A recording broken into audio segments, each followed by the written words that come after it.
예수님께서 안식일날 회당에서 한쪽 손이 마른 한쪽의 손이 마비된 참 불쌍한 영혼이죠. 이 사람을 이제 고치는 내용을 우리가 봤습니다. 예수님께서 안식일날 선을 행하는 것이 옳으냐, 악을 행하는 것이 옳으냐, 생명을 살리는 것이 옳으냐, 생명을 죽이는 것이 옳으냐, 이런 말씀하신 것은 안식일을 올바르게 지킨다는 것이 무슨 뜻인가?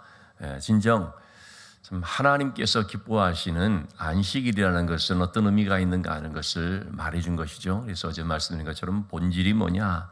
본질은 선을 행하는 것이고 생명을 살리는 것임을 말씀을 드렸습니다. 우리가 이 본질을 놓치게 되면 형식 갖고 따지면서 그래서 그 형식 가지고 악을 행할 수도 있고 사람을 죽일 수도 있다는 것을 살펴볼 수 있었죠. 자, 이렇게 예수님께서 한쪽 손을 마른 사람을 손 내밀라 하시자 곧 그 손이 회복된 것을 보았습니다. 그럴 때에 이 바리새인과 서기관들은 어떤 반응을 보였습니까? 오늘 말씀 직전의 말씀인데 제가 읽어드리면 그들은 노기가 가득하여 예수를 어떻게 할까 하고 서로 의논하니라. 예수님께서 선을 행하고 예수님께서 한 생명을 살리는 모습을 보면서 참 한 영혼이 저렇게 회복되는구나 하는 참 감사와 기쁨을 갖는 것이 아니라 오히려 노기가 가득하여 그랬습니다. 예수님이 하는 사역 가운데 하나님의 놀라운 역사가 나타나면 은혜가 가득해야 되는데 기쁨이 가득해야 되는 것인데 근데 이들은 노기가 가득하여라고 말하고 있습니다. 그래서 예수님을 어떻게 처치할까? 어떻게 할까? 이런 것들을 이제 의논하고 있다는 것입니다. 누가요? 당시의 종교 지도자요, 백성들의 영적 그런 지도자라고 말하는 바리새인 서기관들이 그렇다는 것입니다. 누구보다도 성경을 많이 알고 있고 누구보다도 하나님을 열심히 섬긴다고 하고 누구보다도 이 시대 가운데 그 시대 가운데서 하나님의 쓰임을 받고 있다고 자평하고 있었던 바로 그런 사람들이 예수님께 대해서 아주 강력한 대적이 되고 있는 것을 예수님의 사역에 거스름이 되고 있는 것을 예수님께서 하시는 이 하나님의 놀라운 선한 역사에 거기에 아주 적극적인 그런 방해자들이 되고 있는 바로 이러한 모습이라는 거죠. 자, 그래서 오늘 12절의 말씀 이렇게 시작하고 있습니다. 이때에라는 것이 참 중요한 거죠. 이때가 뭡니까? 방금 지금 제가 설명을 드린 누구보다도 하나님의 말씀을 잘 알고 있고 또 하나님께 열심이다라고 하는 바리새인 서기관들이 예수님을 향해서 노기가 가득하고 예수님을 어떻게 할까 이렇게 아주 나쁜 모의를 하고 있는 바로 이때에라는 것이죠. 여러분 그럴 때에 예수님께서 뭘 하십니까? 너무 마음의 속상함을 가지고 또는 마음의 상심이 되고 또는 그로 인하여서 막 좌절하고 그런 것이 아닙니다. 그런 상황이 되고 있을 때이기 때문에 예수님은 기도하러 산으로 가셨다는 것입니다. 밤새도록 기도했다는 것입니다. 무슨 기도를 했겠습니까? 바리새인 서기관들이 이렇게 하나님의 말씀을 안다고 하면서 영적 지도자로 세움을 받았다고 하는 바리새인 서기관들이 이렇게 영적으로 부패하고 타락하고 하나님을 대적하는 그런 자들이 있는 가운데 하나님께 이제 어떤 사람을 세워야 되는지를 놓고서 밤새 기도하고 있는 것이죠. 여러분 우리도 그 어떤 이런 하나님의 역사에 걸림이 되는 일들이 나타날 때 대적하는 자들이 여기저기서 막 그냥 방해를 하고 그럴 때에 속상해하고 낙심하고 그럴 것이 아니라 우리는 이런 문제를 가지고 하나님 앞에 엎드려야 되는 것이죠. 그런 일이 크면 클수록 오히려 더 간절하게 엎드려야 되겠죠. 주님의 하시는 방법, 주님의 이 신앙의 모습을 우리가 잘 보면서 닮을 필요가 있죠. 밤새도록 기도하신 주님. 이렇게 일꾼을 놓고서 어떤 사람들을 이제 하나님의 그런 일꾼으로서 이제 주님의 사람으로서 택하여 세울 것인가, 이걸 놓고서 밤새 기도를 하신 거죠. 자, 이렇게 기도하시고 나서 13절의 말씀, 밝음에 사람들을 부르셨습니다.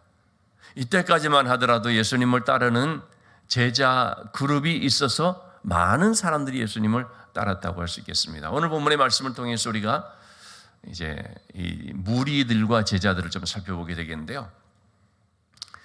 자, 이러한 예수님을 따르는 사람들 중에서도 특별히 12명을 택하였습니다. 여러분, 제자라 그러면 12명만 있는 것은 아닙니다.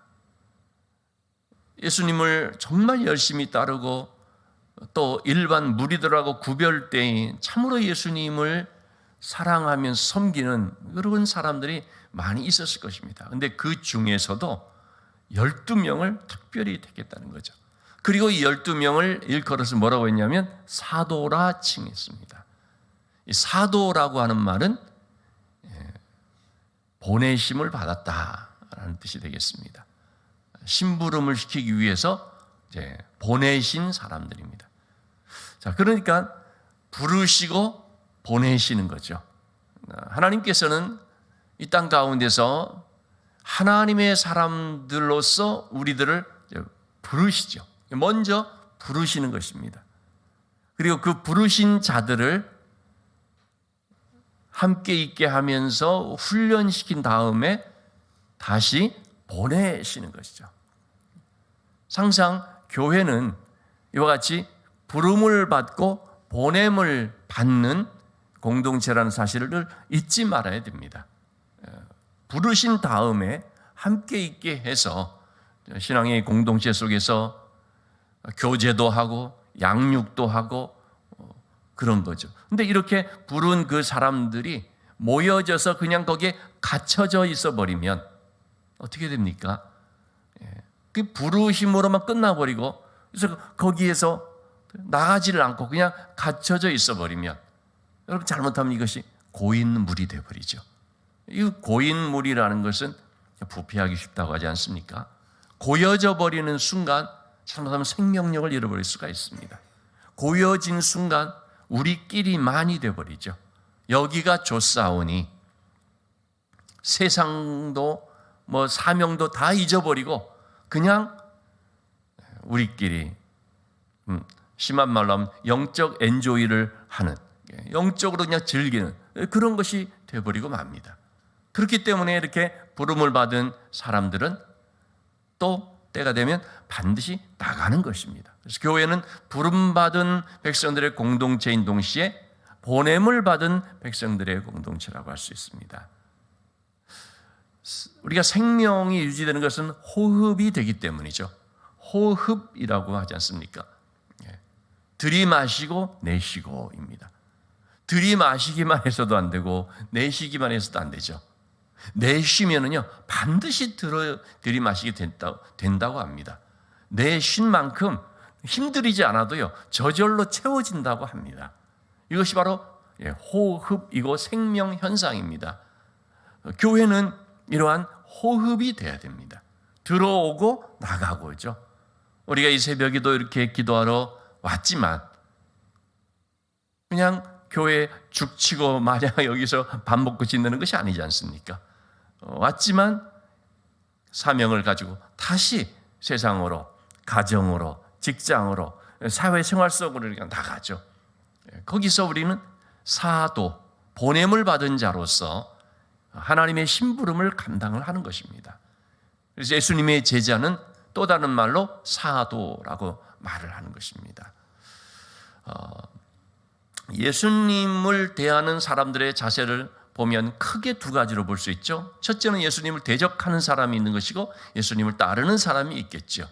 예수님을 대적하는 사람은 참 아이러니하게도 자칭 하나님의 말씀을 잘 알고 맡았다라고 하는 바리새인, 서기관들, 종교 지도자들이 오히려 예수님을 대적하는 자의 편에 서 예수님을 배척하는 자가 됐습니다. 반면에 참 일반 백성들, 가운데 성경도 모르고 또 영적으로도 너무 부족하다라고 생각되는 그런 많은 사람들이 또 오히려 예수님을 따르는 것입니다. 근데 예수님을 따르는 사람 중에서도 두 부류로 나눈다 할 수 있습니다. 예수님을 따르는 그 사람들을 이렇게 나눈다면 한 무리는, 한쪽은 무리라고 할 수 있고 또 한쪽은 제자라고 할 수 있습니다. 그래서 예수님을 따르는데도 무리와 제자로 구별이 됩니다.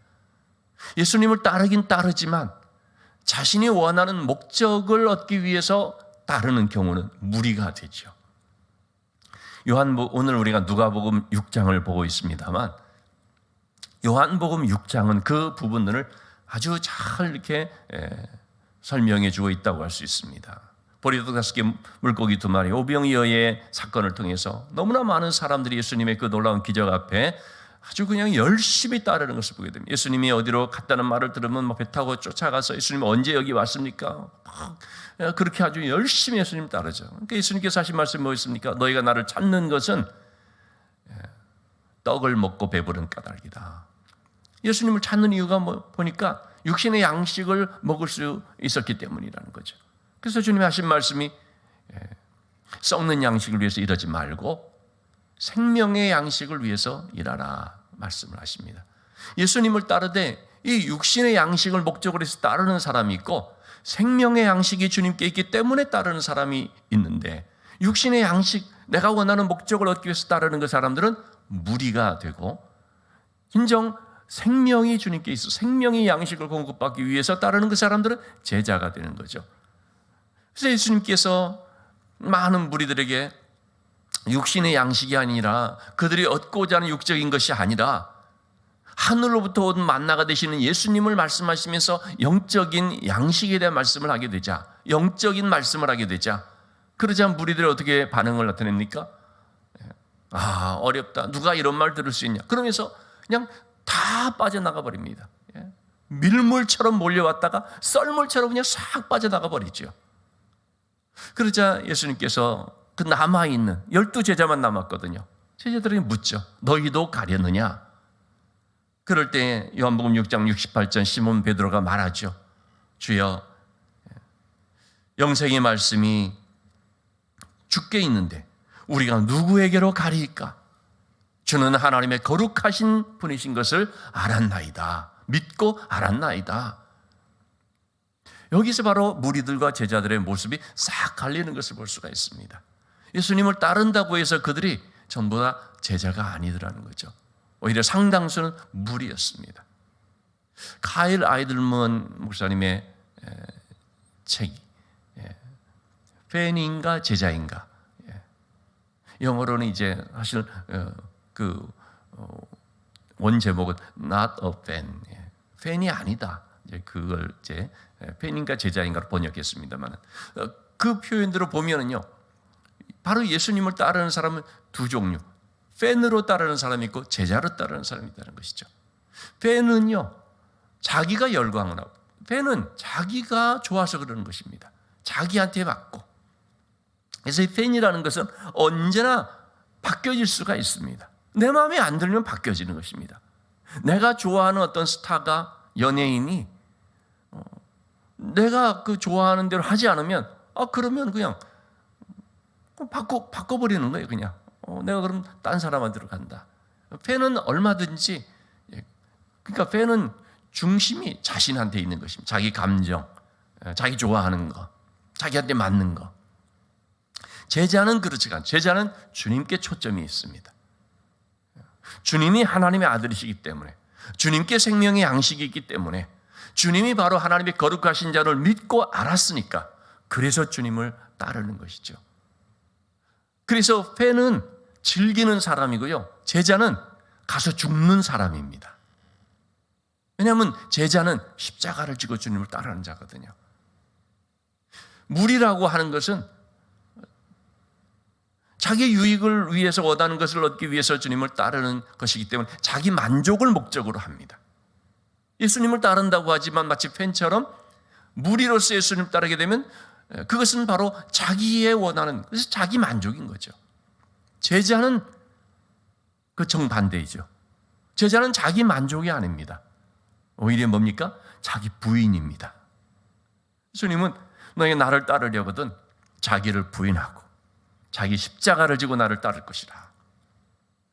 무리들은 목적이 영광에 있고, 무리들은 그 목적이 어떻게 하면 내가 좀 만족감을 얻을 수 있는가 여기 있지만은, 제자들은 자기 영광이 아니고 그 반대로 십자가죠. 제자는 십자가를 바라보지 않으면 따를 수가 없습니다. 십자가라는 것은 곧 자기 부인이라는 거죠. 자기를 내려놓지 않으면 안 되죠. 자기를 채워서 복종시키지 않으면 안 됩니다. 이것이 바로 무리들과 제자가 나눠지는 거죠. 예수님은 바로 그런 제자들을 12명을 뽑았습니다. 근데 그 12명 중에서도 한 명은 또 실패하죠. 한 명은 잘못된 사람이었죠. 그래서 여러분, 우리도요, 전혀 실패가 없고 전혀 어떤 하자가 없이 내가 하면 다 잘 돼, 내가 하면 완벽해야 돼, 내가 하면 모든 것이 다 좋은 결과가 나타나야 돼 라고 생각을 하거나 그런 쪽으로 본다면 그것은 교만이라고 할 수 있습니다. 왜냐하면 예수님도 12명 중에 한 명은 가룟 유다였는데요. 그런데 내가 하면 다 잘 돼야 되고, 그거는 진짜 교만이라는 것입니다. 겸손해야 되는 거죠. 예수님도 그런데, 물론 예수님은 알고서 가룟 유다가 어떻게 알고 그렇게 또 택하신 것이죠. 자, 오늘 말씀에 예수님은 바로 이러한, 자, 우리 20절의 말씀을 한번 볼까요? 눈을 들어 제자들을 보시고. 오늘 말씀의 대상은요, 제자들이었습니다. 예수님께서는 무리들을 향하여 주시는 말씀도 있고 불신자들을 향하여 주시는 말씀도 있고, 때로는 정말 예수님을 온전히 따르고자 하는 제자들만을 향하여 주시는 말씀인데, 오늘 본문의 말씀은 제자들을 보시고 라고 했거든요. 제자들이 가져야 되는 가치관, 내면의 그런 가치관, 좀 이것을 저는 행복관으로 좀 바꿔서 말씀드리고 싶습니다. 여러분, 우리가 예수 믿는다는 것은 행복하기 위해서라고 생각할 수 있는데, 세상 사람과 우리가 이 행복이라고 말하는 것은 뭐 다 좋아하지 않습니까? 그런데 이 행복의 관점이 다르다는 걸 우리가 알아야 됩니다. 예수 믿는 사람 우리가 뭐가 다르냐? 복이라고 하는 이 관점이 다르다는 것입니다. 이 세상 사람들이 생각하는 그 행복 혹은 복이라는 것은 뭡니까? 채워지고 만족함을 얻고 누릴 수 있고 좀 높아지고, 오늘 그래서 성경에 나오는 대로 표현하면은 부유하고 배부르고 웃고 뭐 그러한 사람들인데, 그런데 예수님께서 말씀하시는 참 복이라고 하는 행복관, 이것은 우리 정반대인 것이죠. 자, 20절 다시 한번 보시면 너희 가난한 자는 복이 있나니, 21절의 말씀에 지금 줄인 자는 복이 있나니, 지금 우는 자는 복이 있나니. 여러분, 가난한 게 아니라 부유한 것이 복인 것처럼 생각하죠. 줄인 것이 아니라 배부른 것이 복이라고 할 수 있고, 우는 것이 아니라 웃고 즐거운 것이 복이라고 할 수가 있겠는데, 근데 주님은 그게 아니라요, 가난하고 줄이고 목마르고 그리고 좀 애통하고 이걸 복이라고 말하고 있습니다. 그런 점에 있어서 지금 주님이 이렇게 말씀하고 있는 것이 무엇인가 하는 것을 우리가 잘 볼 필요가 있죠. 초점이 어디에 있는 것입니까? 하나님께 초점이 있는 것입니다. 무엇 때문에 줄이고, 무엇 때문에 지금 목마르고 있고, 무엇 때문에 가난해져 있고, 무엇을 향하여서 지금 울고 있고 그런 것인가? 하나님과의 관계 속에서입니다. 그런 점에서 이것은 영적인 말씀, 영적인 의미죠. 영적으로 심령이 가난하고 심령이 애통하고 그 심령이 하나님을 향한 갈급함으로 목마르고 그 심령이 하나님을 찾는 마음으로 가득한 바로 이러한 그 마음이 복이 있다 하는 것을 주님이 말씀해 주고 있습니다. 그래서 이러한 사람들은 영적으로 어떻습니까? 하나님을 의지하게 되어 있습니다. 하나님을 찾게 되어 있습니다. 하나님으로 갈급하니까 그 하나님에 대한 사모함을 가지고 나감으로 말미암아 하나님의 은혜로 체험을 받게 되는 것이죠. 이것이 복이라고 하는 것입니다. 그래서 어떤 무엇을 많이 소유한 것이 복이 아니라 존재 자체가 하나님께로 향하여 있는 그것이 복이라는 거죠. 여러분, 우리가 소유라는 관점에서 보게 되면 뭐가 채워지면 어떻게 됩니까? 하나님을 찾지 않게 되어버립니다. 그래서 배부르고 부유하고 뭐 그냥 좋으니까 웃고 그렇게 되면 나 하나님 없이도 살 수 있습니다 라고 하게 되죠. 그리고 하나님을 찾는다고 할지라도 간절함이 없습니다. 기도를 하는데도 간절함이 없습니다.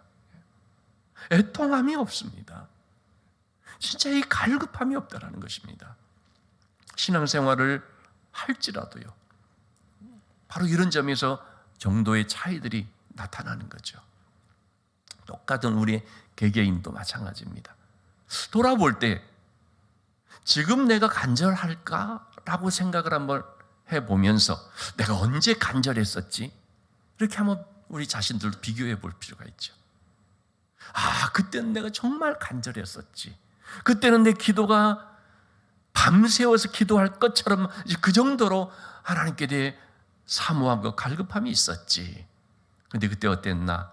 그때 진짜 하나님과의 관계가 좋았지. 여러분, 우리가 그것을 한번 생각을 해보게 된다면 그게 복이로구나. 그 하나님과의 관계, 하나님을 찾는 마음, 하나님과의 그런 밀착되어진 그런 모습, 이게 복이로구나 하는 걸 우리가 알게 되죠. 바로 그런 사람을 하나님께서 가까이 하시는 것이고, 그런 사람에게 하나님께서 넘치는 위로를 주시는 것이고, 응답해 주시는 것이고, 하나님의 사랑이 그에게 충만하게 되는 거죠. 반면에 배부르다고 하는 사람들, 부유하다고 하는 사람들, 웃고 있다고 하는 사람들은 뭐라고 말하고 있습니까? 화 있을진저라고 말하고 있습니다. 우리 요한계시록 3장 17절 18절에 보면 라오디게아 교회를 향한 주님의 말씀인데요. 라오디게아 교회 성도들은 뭐라고 했습니까? 우리는 부자다. 부유해서 부족함이 없다라고 했습니다. 라오디게아 교회가 다른 여러 교회들에 비하면 부자였고 재정적으로도 넉넉했고, 그러니까 우리 부족함이 없어 이렇게 된 거죠. 주님 뭐라고 말합니까? 오히려 헐벗고 가난하다라고 말하고 있습니다. 하나님께 세상적으로는 물질에 대해서는 부유할지 몰라도 하나님께 대해서는 너무나 빈약하고 너무나 가난하고 하나님께 대해서는 없는 자 있는 것입니다. 우리가 하나님께 대해서 영적으로 부유함이 있어야 되는 것인데, 그런데 하나님께 대해서는 너무나 궁핍한 가운데 있다고 한다면 그것은 정말 신앙이 문제가 있는 거죠. 그런 점에서 무엇이 복인가 하는 것을 우리가 늘 기억해야 되겠습니다. 또 한 가지 말씀드리면 하나님의 사람들, 특별히 제자들에게 하시는 말씀, 우리 27절만 한번 보겠습니다. 너희 듣는 자에게 내가 이르노니 너희 원수를 사랑하며 너희 미워하는 자를 선대하라. 하나님께 대하여서는 간절함으로 나가고 하나님께 대하여서는 늘 갈급하고 하나님께 대해서는 심령이 가난해야 되는데, 이웃의 형제에 대해서, 이웃에 대해서 어떻게 하라는 것입니까? 사랑으로 대하라는 것이죠. 선대하라라고 했습니다. 여러분, 원수를 사랑한다는 것 참 어려운 일입니다. 원수를 사랑한다는 게 뭡니까? 선대하라는 거죠. 선하게 대하라는 거죠. 그것은 불쌍히 여기고 위하여서 기도해 주고, 그리고 나에게 잘못한 걸 용서해 주는 것. 사랑은 아주 구체적인 것입니다. 사랑은 추상적 개념이 아니고요, 어떤 무슨 유행가 가사에 나오는 식의 어떤 그런 감상이 아니고요. 사랑은, 여러분, 사랑은요 성경을 통해서만 우리가 알 수 있습니다. 사랑은 구체적인 것이 뭡니까? 불쌍히 여기는 것입니다. 그리고 기도해 주는 것이고요. 그리고 용서해 주는 것입니다. 오늘도 우리는 하나님께서 이러한 삶을 살도록 요구받고 있다고 볼 수 있겠습니다. 우리가 제자의 삶이 되어야겠습니다. 제자의 가치관, 복이 무엇인가 하는 것을 우리가 기억하고 이웃을 어떻게 대할 것인가 이렇게 불쌍히 여기며 기도해 주며 선하게 대해주는 사랑의 삶을 살아가는 우리 모두가 될 수 있기를 주님의 이름으로 축원합니다.